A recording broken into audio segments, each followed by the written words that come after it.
G'day cocktail lovers, how are you today? Making some special cocktails in this video for Star Wars fans for May the 4th, because of course we'll say May the 4th be with you on this momentous day each year. So some themed cocktails, one for the light side, one for the dark side, because there must be balance in the force and balance in the cocktails. I can have one in each hand. First up, I'm going to go with the dark side. Now, to represent the terrible, potent power of the dark side, I'm going to do 1 ounce of a Navy strength gin from an Australian distillery called Tiny Bear. 58% alcohol, so an overproof gin to represent the danger of the dark side. And because red is traditionally the colour of the lightsabers of the dark side, we need the drink to be red. I'm going with a bitter Italian aperitif. There are so many of these. Use the one that you like. I'm using this one, cherry flavour, Dolan Bitter de Chambre, but feel free to use whatever you want. I'm just using half an ounce of the red aperitif to give that authentic dark side glow. I'm also going to use 1 ounce of Liquor 43. I can't think of a way to tie that into the dark side, but it's like a honey liqueur, and I'm using that just to balance the bitterness of the aperitif. And finally, I'm also going to add half an ounce of lemon juice, and then we are going to give it a shake. And we're going to strain that into a chilled glass of my glassware. I decided my Skull Martini glass was the most fitting for the dark side. For the light side, we're going to want the drink to be blue. So we need to possibly get a little bit creative with how we make it blue. I happen to have some blue vodka because it was infused with a few things that made it blue. This light side drink is going to have a creamy, milky element.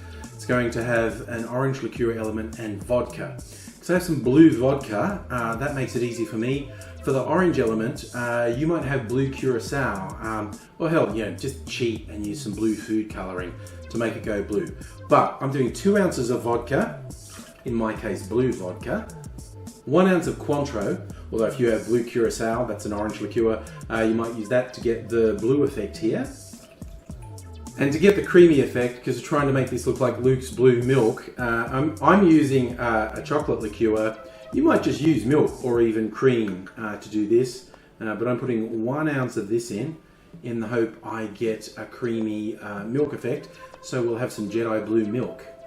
I say I hope it looks like blue milk because I didn't test this ahead of time.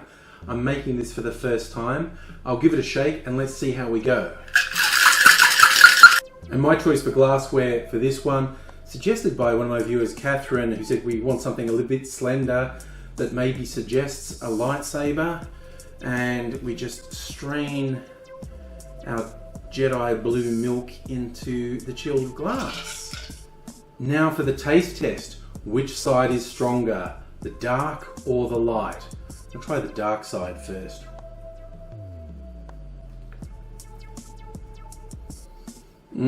Oh, there's a nice balance there between the bitter and the sort of honey vanilla of Liquor 43, and then the Navy strength gin is sneaking around the back to beat you up when you least expect it. Definitely a potent dark side cocktail. Now for the light side.